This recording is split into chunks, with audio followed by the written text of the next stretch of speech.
ಯಾಕಂತಂದ್ರೆ ನಮ್ಮ ಒಂದು ಸಮಾಜದಲ್ಲಿ ಇವತ್ತು ನೀರಿನ ದಾಹ ಜಾಸ್ತಿ ಇದೆ. ಇವತ್ತು ಕೆಲವ್ರು ಏನು ಮಾಡ್ತಾರೆ, ಬಳಸೋಂಥ ನೀರನ್ನ ವೇಸ್ಟಾಗಿ ತನ್ನ ಮನೆ ಮುಂದೆ ರಚ್ಚಾಗಿ ಬಿಟ್ಕೊಳ್ಳೋದು ಎಲ್ಲ.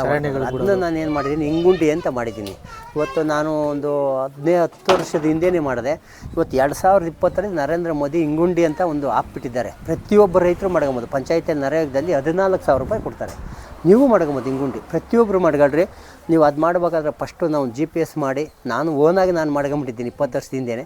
ನಾನೀಗ ಮಾಡೋಂಥವ್ರಿಗೆ ಹೇಳೋಂಥದ್ದು, ನಾವು ಬಳಸೋಂಥ ನೀರು ನೋಡಿ, ನಾನು ಇಲ್ಲಿ ಕೈ ಕಾಲು ತೊಳಿತೀನಿ, ತೊಳೆದ್ರೆ ಸೀದಾ ಅಲ್ಲಿಗೆ ಹೋಗಿ ಇಂಗುಂಡಿಗೆ ಓದ್ತದೆ.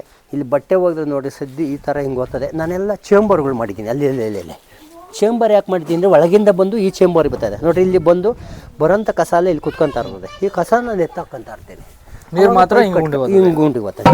ಅಲ್ಲೂ ಚೇಂಬರ್ ಇದೆ. ನಾನು ಮೈ ತೊಳೆದಿದ್ದು, ಸ್ನಾನ ಮಾಡಿದ್ದು. ಈಗ ನಾನು ಸ್ನಾನ ಮಾಡಿದ್ದೆಲ್ಲ ಬಂದು ಅಷ್ಟೋರು ಆಯಿತು. ನನಗೆ ತೋಟದಲ್ಲಿ ಮನೆ ಇದ್ದಿದ್ರೆ ನನಗೆ ಅದು ಬೇರೆಯೇ ಇದ್ದಿತ್ತು. ಅದನ್ನೆಲ್ಲ ಬೆಳಿಗ್ಗೆ ಮರುಬಳಕೆ ಮಾಡೋದು ತೋರಿಸೇನೆ ನೀರನ್ನ. ಇವತ್ತು ಯಾಕಂತಂದರೆ ಮೊದಲೇ ನಾನು ಇಲ್ಲೇ ನೋಡಿದೆ, ದೊಡ್ಡಾಪುರದ ಇಲ್ಲಿ ಈ ದೊಡ್ಡ ತುಮಕೂರು ಕೆರೆ ಕೊಳಚೆ ನೀರು ಅಂತ ಇದು ಮಾಡ್ತಾರೆ. ಅಲ್ಲಿರೋಂಥ ರೈತರು ಸಹ ಅದಕ್ಕೆ ಬಿಡ್ತಾಯಿದ್ದಾರೆ. ಅವ್ರವ್ರು ಮಾಡೋಂಥದ್ದು ಅದು. ಇವತ್ತು ಎಷ್ಟು ಸ್ಟ್ರೈಕೆಲ್ಲ ನಡೀತದೆ. ಮಳೆ ನೀರು ಕೊಯ್ಲು ಅಂತಂದರೆ ಇವತ್ತು ನ್ಯಾಚುರಲ್ಲಾಗಿ ನಾನು ಮಾಡಿದ್ದೀನಿ ನೋಡಿರಿ. ಇದು ಮನೆ ಒಳಗಡೆ ಸಂಪ್ ಮಾಡಿದ್ದೀನಿ, ಮಳೆ ನೀರು ಕೊಯ್ಲಿದ್ದು ಈ ಥರ. ಇದರಿಂದ ಒಳಗಡೆ ಸಣ್ಣ ಜಲ್ಲಿ ಇದೆ. ನಮಗೆ ಬೇಡ ಅಂತಂದರೆ ಇಲ್ಲಿ ಗೇಟ್ ವಾಲ್ ಇಕ್ಕಿದ್ದೀನಿ. ಇಲ್ಲಿ ಈ ಗೇಟ್ ವಾಲ್ ಇಕ್ಕಿ ಮಳೆ ಬಂದಾಗ ಏನು ಮಾಡ್ತೀನಿ ಅಂತಂದರೆ, ಇಲ್ಲಿ ಆಫ್ ಮಾಡಿಬಿಟ್ಟು ಆನ್ ಮಾಡಿಬಿಟ್ಟು ಈ ಬಿಲ್ಟಿ ತೆಗಿತೀನಿ. ಅಷ್ಟೊತ್ತು ಆಜಿ ಬಿಡ್ತೀನಿ. ಅವಾಗ ಬಿಲ್ಟಿ ಹಾಕ್ಬಿಟ್ಟು ಗೇಟ್ ವಾಲ್ ಆನ್ ಮಾಡಿದ್ರೆ ಸೀದಾ ಒಳಗೆ ಸಂಪ್ಕೋತವೆ. ಕ್ಲೀನ್ ಮಳೆ ನೀರು ಕೂಡ ವೇಸ್ಟ್ ಆಗಿ ಬಿಡಲ್ಲ, ವೇಸ್ಟ್ ಆಗೋಕ್ಕೆ ಯೂಸ್ ಮಾಡ್ಕೊಬೋದು ನೋಡಿರಿ.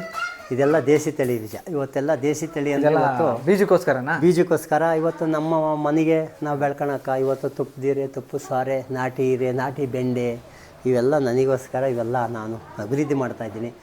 ಬೇಕಾದ್ರೆ ಅವ್ರಿಗೆ ಬೇಡ ಅಂತಂದರೆ ನೋಡಿರಿ, ಈಗ ಆ ಥರ ಬೀಜ ಇಟ್ಕೊಂಡಾಗ ಏನಾಗ್ತದೆ ಅಂದರೆ ಸ್ವಲ್ಪ ದಿನ ಇದ್ದು ಅದು ಜರ್ಮಿನೇಷನ್ ಕಮ್ಮಿ ಬರ್ತದೆ. ಕಾಯಾಗಿ ಇಟ್ಕೊಂಡಾಗ ಎಷ್ಟು ದಿನ ಇಟ್ಟರು ಏನಾಗಲ್ಲ. ಒಂದು 2-3 ವರ್ಷ ಇಟ್ಕೊಂಡ್ರು ಅದು ನಮಗೆ ಹುಟ್ತಾ ಇರ್ತದೆ. ಇದು ಬಂದು ಗುರುಗಂಜಿ ನೋಡಿ ಎಷ್ಟು ಥರ ಇದೆ. ಗುರುಗಂಜಿ ಜೇನುತುಪ್ಪನೂ ಈ ಥರ ಒರಿಜಿನಲ್ ಜೇನುತುಪ್ಪ ಗಟ್ಟಿ ಆಗ್ತದೆ ನೋಡಿ. ಇದು ಜೇನುತುಪ್ಪ. ಇವತ್ತು ಜೇನುತುಪ್ಪ ಗಟ್ಟಿ ಆಗ್ತದೆ. ಗಟ್ಟಿ ಒರಿಜಿನಲ್ ಜೇನುತುಪ್ಪನು ಅವ್ರೇನು ಹೇಳ್ತಾರೆ, ಮಿಕ್ಸಿಂಗು ಅಂತ ಹೇಳ್ತಾರೆ. ಅದು ಅವ್ರವ್ರು ಮಾಡೋದ್ರ ಮೇಲೆ ಡಿಪೆಂಡ್ ಆಗ್ತದೆ. ಅದರಿಂದ ಜೇನುತುಪ್ಪ ಈ ಥರ ಇದಾಗ್ತದೆ ನೋಡಿರಿ. ಗುರುಗಂಜಿ ಇವೆಲ್ಲ ಇವತ್ತು ಮಳೆ ನೀರು ಸ್ಟೋರ್ ಮಾಡಿ ಯಾವ್ಯಾವ ರೀತಿ ಮಳೆ ಇದೆ ಅಂದರೆ, ಈಗ ಮಳೆ ಅಂತಂದರೆ ಕೆಲವ್ರಿಗೆ ಗೊತ್ತಿಲ್ಲ. ಹಳ್ಳಿಯಾಗ ಮಳೆ ಅಂತಂದರೆ 1 ವರ್ಷದಲ್ಲಿ 20 ಮಳೆ ನಮಗೆ ರೈತರಿಗೆ ಬೀಳೋಂಥ ಮಳೆ. ಇವತ್ತು ಈಗ ಉಗಾದಿ ಮಾರ್ಚಿಗೆ ಸ್ಟಾರ್ಟ್ ಆಗ್ತದೆ. ರೇವತಿ ಮಳೆ, ಅಶ್ವಿನಿ, ಭರಣಿ, ಕೃತಿಕ ಇವೆಲ್ಲ ವರ್ಷದಲ್ಲಿ 20 ಮಳೆ. 20 ಮಳೆ ಅಂದರೆ 15 ದಿನಕ್ಕೆ ಒಂದೊಂದು ಮಳೆ. ಯಾಕಂತಂದರೆ ಇವತ್ತು ನಾನು ಈ ಮಳೆ ನೀರನ್ನ ಯಾಕೆ ಸ್ಟೋರ್ ಮಾಡಿದೆ, ಮಳೆ ನೀರು ಕೊಯ್ಲು ಮಾಡೋದಂದ್ರೆ, ನಮಗೆ 6 ವರ್ಷ ಫಾರೆಸ್ಟ್ ಗಾರ್ಡ್ ಆಗಿದೆ. 6 ವರ್ಷ ಸತತವಾಗಿ ಮಳೆ ನೀರನ್ನು ಕುಡಿದಿದ್ದು ಕಾಡಲ್ಲಿ. ಈ ಬೇಸಿಗೆ ಬಂತು ಅಂದರೆ ಮೇಲೆ ಗುಂಡಿ ಒಳಗಡೆ ಸ್ಟೋರ್ ಮಾಡ್ಕೊಂಡು ಆ ನೀರನ್ನೇ ಕುಡಿತಾ ಇದ್ದಿದ್ದು. ಏನು ಸವಲತ್ತು ಸಿಗ್ತಿರಲಿಲ್ಲ ನಮಗೆ. ಅದರಿಂದ ನಾನು ನಮ್ಮೂರಲ್ಲಿ ನಮ್ಮ ಪರಿಸರದಲ್ಲಿ ಬೀಳೋಂಥ ಮಳೆ ಇವತ್ತು ರೇವತಿ ಮಳೆ, ಅಶ್ವಿನಿ ಮಳೆ ಅಂತ ಅದು ಮಳೆ 20 ಮಳೆ ಇದೆ. ಆ ಮಳೆಗಳ ಪ್ರಮಾಣನೇ ಎಲ್ಲ ಇದೆ. ಒಂದೊಂದು ಮಳೆದು ಒಂದು ಅಂಶ ಇದೆ. ಇವತ್ತು ರೇವತಿ ಮಳೆ ಬಿದ್ದಾಗ ನಮಗೆ ಭೂಮಿ ತಾಯಿ ನಮಗೆ ತ್ಯಾವಾಗಿ ಉಳುಮೆ ಮಾಡ್ತೀವಿ. ಮತ್ತು ಅಶ್ವಿನಿ ಮಳೆ ಬಿದ್ದಾಗ ಡೇಂಜರು ನಾನಾ ಥರ. ಇವತ್ತು ಅಶ್ವಿನಿ, ಭರಣಿ ಮಳೆ ಬಿದ್ದರೆ ಧರಣಿ ಬೆಳೆ ಆಗ್ತದೆ. ಇವತ್ತು ಸ್ವಾತಿ ಮಳೆ, ವಿಶಾಖಿ ಮಳೆ ಅವೆಲ್ಲನೂ. ವಿಶಾಖಿ ಮಳೆ ಬಿದ್ದಾಗ ಇರೋಂಥ ಪರಿಸರದಿರೋಂಥ ಕ್ರಿಮಿಕೀಟ ಎಲ್ಲ ಸತ್ತೋಗ್ತವೆ. ಸ್ವಾತಿ ಮಳೆ ಕುಡಿದಾಗ ನಮಗೆ ನೀರು ಒಳ್ಳೆಯದು. ಸ್ವಾತಿ ಮಳೆ ನೀರು ಸಹ ಇಟ್ಟಿದ್ದೀನಿ ಇವತ್ತು. ಯಾಕಂತಂದರೆ ಕೆಲವ್ರು ಏನು ಹೇಳ್ತಾರೆ, ಮೊನ್ನೆ ಒಬ್ಬರು ಕೇಳಿದ್ರು, ಸ್ವಾತಿ ಮಳೆ ನೀರು ಕುಡಿದ್ರೆ ತುಂಬ ಚೆನ್ನಾಗಿರ್ತದೆ ಸಹ, ಒಳ್ಳೇದಾಗ್ತದೆ ಅಂತ ಹೇಳಿದರು. ಸೊ ನೋಡಿರಿ, ಇವತ್ತು ಸ್ವಾತಿ ಮಳೆ ನೀರು 2023ನೇ ಇಸ್ವಿ ನೋಡಪ್ಪ 2023ನೇ ಇಸ್ವಿ ನೀರು.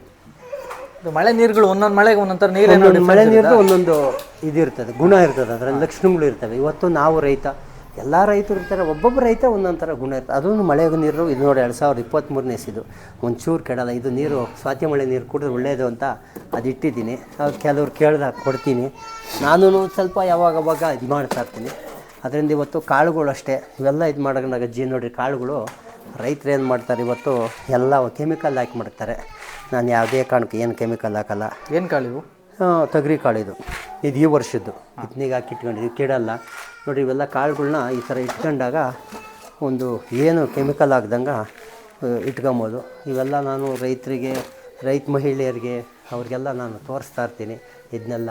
ಇವತ್ತು ಜೇನುತುಪ್ಪಗಳು ಇವೆಲ್ಲನೂ ನಾನು ಇವತ್ತು ಕೃಷಿ ಜೊತೆ ಒಳಗಡೆ ಇವೆಲ್ಲ ಅವಲಂಬಿಸ್ಕೊಂಡು ಇವತ್ತು ಕೃಷಿ ಒಳಗಂತೂ ನಾನಂತೂ ಖುಷಿಯಾಗಿದ್ದೀನಿ. ಅದರಿಂದ ಇವತ್ತು ನನಗೆ ಸಿಕ್ಕಿರೋಂಥ ಅವಾರ್ಡ್ಗಳು ಸಾಕಷ್ಟು ಯಾರೋ ಒಬ್ಬ ದೊಡ್ಡ ದೊಡ್ಡ ಅಧಿಕಾರಿಗಳಿಗೂ ಸಿಕ್ಕಿರಲ್ಲ ಆ ಥರ ನನಗೆ ಅವಾರ್ಡ್ಗಳು ಸಿಕ್ಕಿದೆ. ಯಾಕಂತಂದ್ರೆ ನಾನು ರೈತನಾಗಿ ಕೃಷಿಗೆ ಒಳಗಡೆ ನನಗೆ ಕೃಷಿನೇ ಒಂದು ಭಾಗ್ಯ ಆಗಿ ನನಗೆ ರೈತರ ಅವಾರ್ಡ್ಗಳು ಸಿಕ್ಕಿರೋಂಥದ್ದು. ನಮ್ಮ ಮನೆಯವರಿಗೆ 2012ರಲ್ಲಿ ಅವ್ರಿಗೆ ರಾಜ್ಯಪಾಲರು ಕೊಟ್ಟಿರೋದು ಅವ್ರಿಗೂ. ಇವತ್ತು ಯಾಕಂತಂದರೆ ಇವತ್ತು ನೋಡಿರಿ ಅವ್ರಿಗೂ ಅಷ್ಟಿದೆ, ಭಾಗ್ಯವಂತರು ಅವ್ರಿಗೆ ಕೊಟ್ಟಿದ್ದರು. ಇವೆಲ್ಲ ದುಡ್ಡಲ್ಲ ನಮಗೆ ಮುಖ್ಯ, ಒಂದು ನಮಗೆ ಜ್ಞಾನಕ. ಇದಕ್ಕೆ ನೋಡಿರಿ, ಇದು ಸೂಪರ್ ಸ್ಟಾರ್ ರೈತ ಅಂತ 2019 ಸೂಪರ್ ಸ್ಟಾರ್ ರೈತ ಅಂತೇಳಿ ಇವತ್ತು ವಿಜಯ ಕರ್ನಾಟಕದವರು 2019ನೇ ಇಸ್ವಿಯಲ್ಲಿ ರಾಜ್ಯ ಮಟ್ಟದಲ್ಲಿ ನನಗೆ ರವೀಂದ್ರ ಕಲಾಕ್ಷೇತ್ರದಲ್ಲಿ ಅವಾರ್ಡ್ ಕೊಟ್ಟರು. ಇದು ತೋಟಗಾರಿಕೆ ಇಲಾಖೆಯಿಂದ ಬೆಂಗಳೂರು ಲಾಲ್ಬಾಗಲ್ಲಿ ಜೇನು ಕೃಷಿ ಬಗ್ಗೆ ಒಂದು ಅವಾರ್ಡ್ ಕೊಟ್ಟರು. ಇವೆಲ್ಲ ಅವಾರ್ಡ್ಗಳು ಸಿಕ್ಕಿರೋದು ನನ್ನ ತಾನಾಗಿ ನಾನು ಮಾಡಿ ಗುರುತಿಸ್ಕೊರಕ. ಇವತ್ತು ನಾನು ಹೇಳ್ಬೇಕು ಅಂತಂದರೆ ಇವತ್ತು ನೋಡಿ ನಮ್ಮ ಪ್ರಪಂಚದಲ್ಲಿ ಸಾಧನೆ ಮಾಡಿರೋಂಥ ಸಾಧಕರನ್ನ ಗುರುತಿಸೋದು ತುಂಬ ಕಡಿಮೆ. ಅದರಿಂದ ಇವತ್ತು ನೀವು ಅಷ್ಟೇ ಯಾವಾಗ ನಾವು ಹೋದಾಗ ಚಳ್ಳಳ್ಳಿ ಕೈಮರದಿಂದ ಚಳ್ಳಳ್ಳಿಗೆ ಹೋಗ್ತಿರಲ್ಲ, ಅಲ್ಲಿ ನೋಡಿ 1.5 ಕಿಲೋಮೀಟ್ರ್ ಪಾಪ ಅವರೇ ಮಾಡಿದ್ರು, ತಿಮ್ಮಪ್ಪ ಅಂತ ಮಾಡಿದರು. ಇಷ್ಟು ಒಂದು ಎಂಥ ಟೈಮಲ್ಲಿ ಹೋದರೂ ಸುಮಾರು ಮಳೆ ಬಂದರೂ ಮಳೆನೇ ಬೀಳಲ್ಲ, ನೆರಳಿರ್ತದೆ. ನಾನು ಪ್ರಗತಿಪರ ರೈತ ಅಂದರೆ ನಾನು ಒಬ್ಬನೇ ಅಲ್ಲ, ನನ್ನ ಹೆಂಡ್ತಿನೂ ಕಾರಣ, ನನ್ನ ಮಕ್ಕಳು ಕಾರಣ. ಅವೆಲ್ಲ ನಾವು ಪ್ರೇರಣೆಯಾಗಿ ತೋರಿಸ್ಬೇಕು. ತೋರಿಸಿದಾಗ ಅವ್ರಿಗೊಂದು ಸ್ವಾವಲಂಬಿಯಾಗಿ ಬದುಕೋಕೆ ಅವ್ರಿಗೆ ಖುಷಿ ಆಗ್ತದೆ, ಅವ್ರಿಗೊಂದು ಹುಮ್ಮಸ್ಸು ಬರ್ತದೆ. ಕೃಷಿ ಒಳಗಡೆ ನನಗೆ ಅವಾರ್ಡ್ ಸಿಕ್ಕಿರೋಂಥದ್ದು.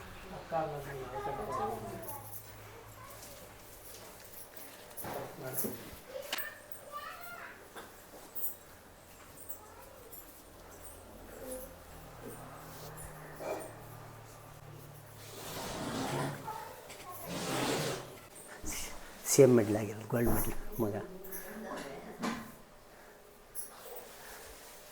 ಎಲ್ಲೋ ಎಜುಕೇಷನ್ ಮಾಡಬೇಕು, ಯಾವುದೋ ದೇಶಕ್ಕೆ ಹೋಗ್ಬೇಕು ಅಂತ ಹೇಳ್ತಾರೆ. ನೋಡಿ ಇದು ಅಂದರೆ ಎಷ್ಟು ಇದಿರ್ತದೆ ಇವೆಲ್ಲ. ಯಾಕಂತಂದರೆ ಇವು ರೈತನಿಗೆ ಸಿಗೋಂಥದ್ದು ಒಂದು ಭಾಗ್ಯನೇ ಅಂತ ಹೇಳೋಕ್ಕೆ ಇಷ್ಟಪಡ್ತೀವಿ ಎಲ್ಲ. ಸರ್, ಇಷ್ಟೊತ್ತು ನಿಮ್ಮ ಒಟ್ಟಿಗೆ ಮಾತಾಡಿ ನೀವು ಕೊಟ್ಟಿರ್ತಕ್ಕಂಥ ಮಾಹಿತಿ ಕೇಳಿ, ನುಡಿಗಳು ಕೇಳಿ ನಾನಂತೂ ಮುಖ ವಿಸ್ಮಿತನಾಗಿದ್ದೀನಿ. ನಿಮ್ಮ ಈ 50 ವರ್ಷದ ಕೃಷಿ ಪಯಣದಲ್ಲಿ ಎಷ್ಟೋ ಜನಕ್ಕೆ ಮಾದರಿಯಾಗಿದ್ದೀರಾ. ನಿಮ್ಮ ಈ ಕೃಷಿಯಿಂದ ಖುಷಿ ಪಡ್ತಕ್ಕಂಥ ಹಾದಿ ಇನ್ನಷ್ಟು ಯುವ ಪೀಳಿಗೆಗೆ ಸ್ಫೂರ್ತಿದಾಯಕವಾಗಲಿ. ಆದಷ್ಟು ಯುವ ಪೀಳಿಗೆಯರು ಇದರಿಂದ ಸಂಪೂರ್ಣವಾಗಿ ಮಾಹಿತಿನ ವಿಡಿಯೋದಲ್ಲೂ ನೀವು ಕೂಡ ತಿಳ್ಕೊಂಡಿದ್ದೀರಾ. ಚಿಕ್ಕ ಜಾಗದಲ್ಲೇ ಈ ರೀತಿ ಕೃಷಿ ಸಾಮ್ರಾಜ್ಯಕ್ಕೆ ಅಧಿಪತಿಯಾಗಿದ್ದಾರೆ. ಸರ್, ಇಷ್ಟೊತ್ತು ವಿಡಿಯೋ ಮಾಡಿಕೊಟ್ಟಿದ್ದಕ್ಕೆ ತುಂಬ ಹೃದಯದ ಧನ್ಯವಾದಗಳು ಸರ್. ನಮ್ಮ ಚಾನಲ್ ಕಡೆಯಿಂದ ನಿಮ್ಗೊಂದು ಚಿಕ್ಕವಾದ ಉಡುಗೊರೆ. ತುಂಬಾ ಥ್ಯಾಂಕ್ ಯು ಸರ್, ತುಂಬಾ ಥ್ಯಾಂಕ್ ಯು.